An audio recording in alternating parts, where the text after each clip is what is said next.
Pernahkah kalian mendengar kisah pahlawan yang pura-pura tunduk pada penjajah hanya untuk mengelabui mereka dan merebut kembali persenjataan? Ini bukan cerita fiksi, tapi kisah nyata seorang pahlawan besar dari Tanah Rencong, Teku Umar. Mari kita selami jejak perjuangan beliau yang luar biasa. Teku Umar lahir di Moulaboh, Aceh Barat pada tahun ke-1854. Sejak kecil, ia sudah dikenal sebagai anak yang cerdas, pemberani, dan memiliki sifat kepemimpinan yang kuat.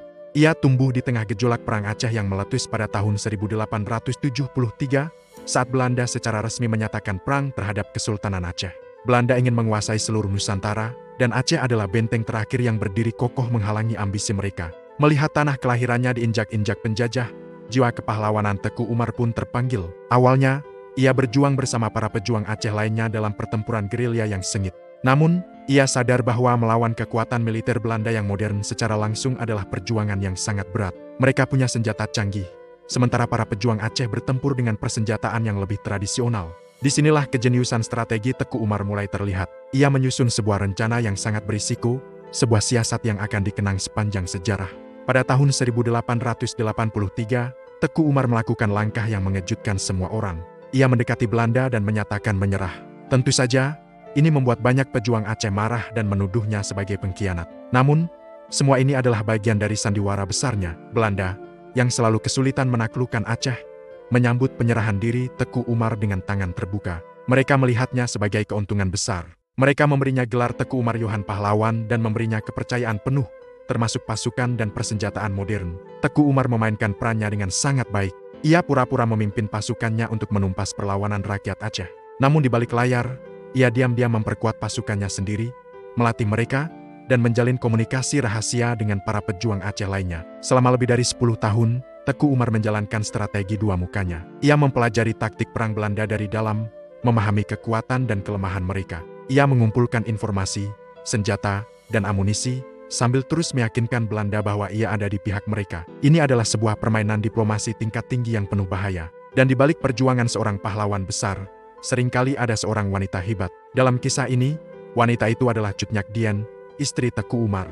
Cut Nyak Dien bukan hanya seorang istri, tapi juga rekan seperjuangan yang setia. Ia selalu mendukung strategi suaminya, memberinya semangat, dan bahkan ikut turun langsung ke medan perang. Semangat juang Cut Nyak Dien yang tak pernah padam menjadi sumber kekuatan bagi Teku Umar dan para pejuang lainnya. Mereka adalah pasangan pahlawan yang saling melengkapi dalam perjuangan membebaskan tanah Aceh.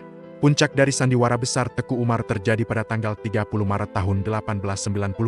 Setelah merasa memiliki kekuatan yang cukup, Teku Umar bersama pasukannya yang kini dilengkapi persenjataan modern rampasan dari Belanda, kembali berbalik melawan mereka. Ia membawa lari 800 pucuk senjata, 25.000 butir peluru, 500 kg amunisi, dan uang yang sangat banyak. Pengkhianatan Teku Umar ini menjadi pukulan telak bagi Belanda. Mereka marah besar dan merasa dipermalukan. Gubernur Belanda saat itu, Jenderal van der Heijden, sampai dipecat karena dianggap lalai. Kembalinya Teku Umar ke barisan pejuang Aceh membangkitkan kembali semangat perlawanan yang sempat meredup. Perang Aceh kembali berkobar dengan dahsyat. Strategi gerilya yang dipadukan dengan persenjataan modern hasil rampasan membuat Belanda semakin kewalahan. Perjuangan Teku Umar menunjukkan bahwa perlawanan tidak hanya soal kekuatan fisik, tapi juga kecerdikan dan strategi. Ia membuktikan bahwa otak bisa sama tajamnya dengan pedang. Namun, perjuangan ini harus dibayar mahal. Belanda yang murka mengerahkan segala cara untuk menangkap Teku Umar, hidup atau mati. Mereka membentuk pasukan khusus bernama Marsose yang terkenal kejam untuk memburunya. Setelah bertahun-tahun pertempuran sengit, pada 11 Februari tahun 1899, dalam sebuah serangan mendadak di dekat Moulaboh, Teku Umar gugur tertembak peluru musuh. Sebelum menghembuskan nafas terakhir, ia berpesan kepada pasukannya untuk terus berjuang, sebuah wasiat yang dipegang teguh oleh Cut Nyak Dien yang melanjutkan perlawanan. Meskipun Teku Umar telah tiada, warisannya tetap hidup. Perjuangannya memberikan dampak besar. Ia berhasil memperlambat dan mempersulit upaya kolonialisme Belanda di Aceh selama bertahun-tahun. Strategi perangnya yang unik, yang dikenal dengan sebutan Het Verraad van Teeuwke Umar atau pengkhianatan Teku Umar oleh Belanda, menjadi pelajaran berharga dalam taktik perang gerilya. Bagi bangsa Indonesia, Teku Umar adalah simbol kepahlawanan yang cerdik, berani, dan tak kenal menyerah. Kisahnya mengajarkan kita bahwa untuk mencapai sebuah tujuan besar, terkadang kita harus menempuh jalan yang tidak biasa. Ia adalah bukti bahwa patriotisme bisa ditunjukkan dalam berbagai cara, termasuk melalui diplomasi dan strategi yang brilian. Namanya diabadikan sebagai nama jalan, universitas, dan kapal perang, sebagai pengingat abadi akan jasa-jasanya. Itulah kisah Teku Umar, sang pahlawan dengan siasat perang yang legendaris. Semoga kisahnya dapat menginspirasi kita semua untuk terus berjuang demi kebaikan dengan cara kita masing-masing. Terima kasih sudah menonton, jangan lupa like, komen, dan subscribe agar kita bisa terus belajar dari kisah-kisah hebat para pahlawan bangsa. Sampai jumpa di video selanjutnya.